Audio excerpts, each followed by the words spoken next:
দীর্ঘদিন ধরে বন্ধ থাকা হাজার হাজার কলকারখানা কি তবে এবার উৎপাদনে ফিরছে?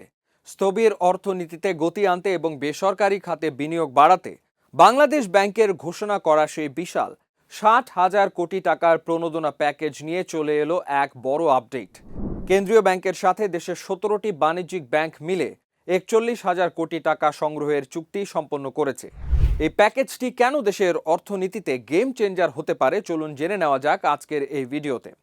গত ২৩ মে বাংলাদেশ ব্যাংক অর্থনীতিতে গতি ফেরাতে ঘোষণা করেছিল ৬০,০০০ কোটি টাকার এক বিশাল উৎপাদন ও কর্মসংস্থান পুনরুদ্ধার কর্মসূচি। আর সেই প্যাকেজেরই অংশ হিসেবে এবার ১৭টি বাণিজ্যিক ব্যাংক থেকে ৪১,০০০ কোটি টাকা সংগ্রহের চুক্তি সম্পন্ন হয়েছে বলে জানিয়েছে কেন্দ্রীয় ব্যাংক।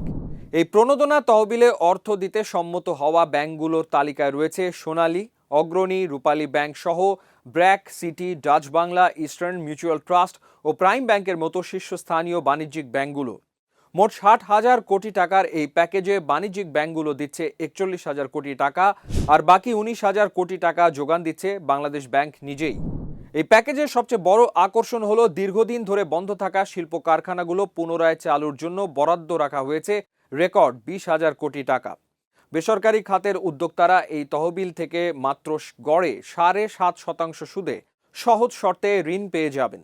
বাংলাদেশ ব্যাংকের গভর্নর মুস্তাকুর রহমান জানিয়েছেন, এই উদ্যোগের মূল লক্ষ্য হল উৎপাদন ও কর্মসংস্থান পুনরুদ্ধার করা।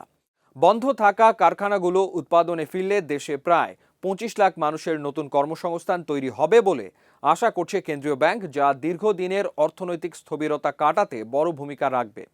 তবে অর্থনীতিবিদরা বলছেন, এত বড় অঙ্কের প্রণোদনা প্যাকেজ সফল করতে হলে সবচেয়ে বড় চ্যালেঞ্জ হলো এর সঠিক তদারকি বা মনিটরিং নিশ্চিত করা। অতীতে দেখা গেছে অনেক সময় রাজনৈতিক প্রভাব বা ভুয়া কাগজপত্রের কারণে প্রকৃত উদ্যোক্তারা ঋণ থেকে বঞ্চিত হন এবং সেই টাকা অন্যদিকে চলে যায়। তাই ৭.৫% সুদে এই ঋণ বিতরণের ক্ষেত্রে যেন কোনো দুর্নীতি বা অনিয়ম না হয়, সেদিকে বাংলাদেশ ব্যাংককে অত্যন্ত কঠোর নজরদারি রাখতে হবে। ব্যাংকগুলো যেন প্রকৃত এবং বন্ধ থাকা সচলযোগ্য কারখানাগুলোকেই বেছে নেয়, সেটাই এখন সবচেয়ে বড় দেখার বিষয়।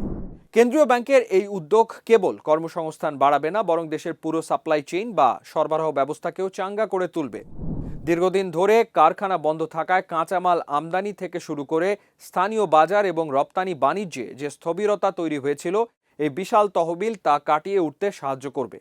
বিশেষ করে ছোট ও মাঝারি শিল্প বা এসএমই খাত যদি এই তহবিল থেকে সময় মতো মূলধন পায়, তবে তা মুদ্রাস্ফীতি নিয়ন্ত্রণে এবং সামগ্রিক জিডিপি প্রবৃদ্ধিতে দারুণ ইতিবাচক ভূমিকা রাখতে পারে বলে মনে করছেন দেশের শীর্ষস্থানীয় অর্থনীতিবিদরা। কাগজে কলমে এই পরিকল্পনা চমৎকার হলেও এই ঋণ সঠিকভাবে সঠিক উদ্যোক্তাদের কাছে পৌঁছায় কিনা এবং বন্ধ কারখানাগুলো সত্যিকারেই উৎপাদনে ফেরে কিনা, সেটাই এখন দেখার বিষয়। এই প্রণোদনা প্যাকেজ কি দেশের অর্থনীতিতে সত্যিই বড় কোনো পরিবর্তন আনতে পারবে? আপনার কি মনে হয়, কমেন্টে জানান।